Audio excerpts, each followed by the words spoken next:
ஒருத்தர் வந்து கவர் செய்து அப்பிட்டு அர்த்தம் சொல்ல ஆரம்பிச்சார். பாபூஹந்தம் சைத்வா பகுஜனி ரசிதம் அப்படின்னு அந்த பாவத்தை எல்லாம் நீ போக்கலாம் அப்படி அந்த அர்த்தம். ஜெனி ஜன அங்க வித்தியாசம் புரியாது. நீ ஒரு பண்டிதர் வந்து பாபூஹந்தம் சைத்வா எத்தனையோ பேர் பாவம் பண்றாங்க.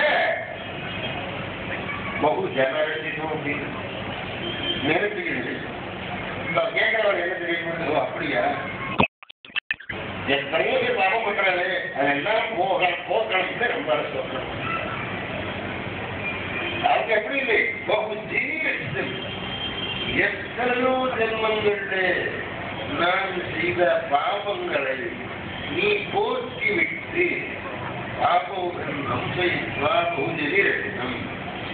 இந்த புண்ணியாரிமாரா சம்பாதித்த புண்ணியத்தை உண்டாக்கி அப்படின்னு. அதனாலே இந்த சமயத்தை நான் வேண்டாம் பெரிய பண்டிதாரா எல்லாம் அப்படி சப்தமா சொல்ல மாட்டான்.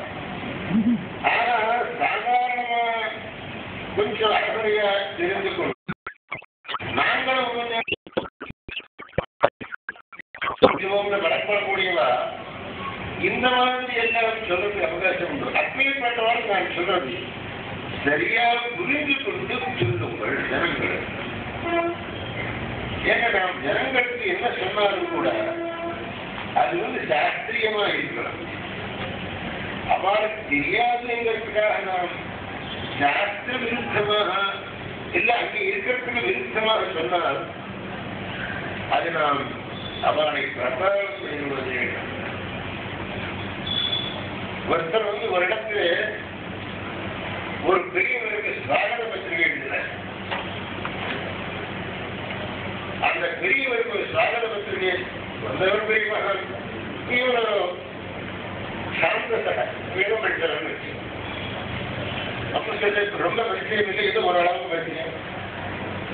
நீங்க எல்லாம் சிஷ்ய ஜனங்களை இந்த சம்சார சமுத்திரத்திலிருந்து சம்சாரம் பண்றேன் அப்படி எங்களுக்கு சொல்லத்துக்கு அந்த தாரணம் அந்த சப்தத்துக்கு திருதாத்துக்கு சம உபசர்க்கம் போட்டா என்ன பல உபசர்க்கம் போட்டா என்ன வித்தியாசம் அவருக்கு தெரியல. சிஷ்யஜன பிரசாரண சிஷ்யஜன பிரசாரண பத்ததீட்சாணம் இந்த சமஸ்கிருதம் இந்த ரெண்டு தான் புரிஞ்சது, மீது யாருக்கும் புரியல. சமஸ்கிருதத்திலே சந்தாரணம் அப்படின்னாக்கு ஸ்தானத்தை வைக்கிறது அர்த்தம். பிரசாரணம் ஏமாற்றம். சிஷ்யஜனங்களை சம்சார சாகரத்திலிருந்து அவர் என்ன நினைச்சதுன்னு கேட்டாக்க சம்சார சாகரத்திலிருந்து அவரை தாண்ட வைக்கிற அர்த்தம் அவன் மனசில் இருந்து. ஆனால் அந்த போட்ட பதம் என்ன கேட்டாங்க சம்சார சாகர பிரபாரண சிஷ்யஜன பிரபாரண பத்ததி. சிஷ்யஜனங்களை ஏமாத்துறதா அவங்க வேலை அப்படிங்கிற அர்த்தம். இதெல்லாம் அறகுறை ஞானம் உள்ளவாழால் நடக்கக்கூடிய தப்பிதங்கள். அதை சொன்னால் அந்த பண்டிதர் ஐயோ நான் நிறுத்திக்கவே இல்லையே அப்படின்னா நீங்க நிறுத்திக்கலை. ஆனா அதை பார்க்க ஒரு பண்டிதன் பார்த்தா உங்க மேல எவ்வளவு அந்த பண்டிதர்கள் அகஸ்திய புத்தி வரும். நீங்க இந்த மாதிரி எழுதினா சமஸ்கிருதம் தெரியாதவனுக்கு அங்க என்ன இருக்கு, சமஸ்கிருதம் இல்லாதவனுக்கு பிரச்சனை இல்லை. ஆனா சமஸ்கிருதம் தெரிஞ்சவன் இந்த வார்த்தை பார்த்தால் ரொம்பவும் உங்க மேல அகஸ்திய புத்தி வரும். அதனால நீங்க இந்த மாதிரி எல்லாம் எழுதுற போது ரொம்ப ஜாகிரதையாக இருக்கலாம். நாம் எழுத நான் வரைச்ச சாகபத்திரம் எல்லாம் எழுதிட்டு இருக்கா முந்தி யாத்திரையில ஓரளவுக்கு சாகர பத்திரிகைகள் சித்தமாக இருந்தது. அதுக்கும் முந்தைய இந்த மகாசஞ்சாரம் யாத்திரை இன்னும் சித்தமாக இருந்தது. ஆனா இப்ப இன்னொரு யாத்திரையில அந்த சமஸ்கிருத சாகர பத்திரிகைகள் எல்லாம் எந்த அளவுக்கு வந்திருக்கேன்னு கேட்டாங்க உங்களுக்கு எல்லாம் ரொம்ப வேடிக்கையாகும்.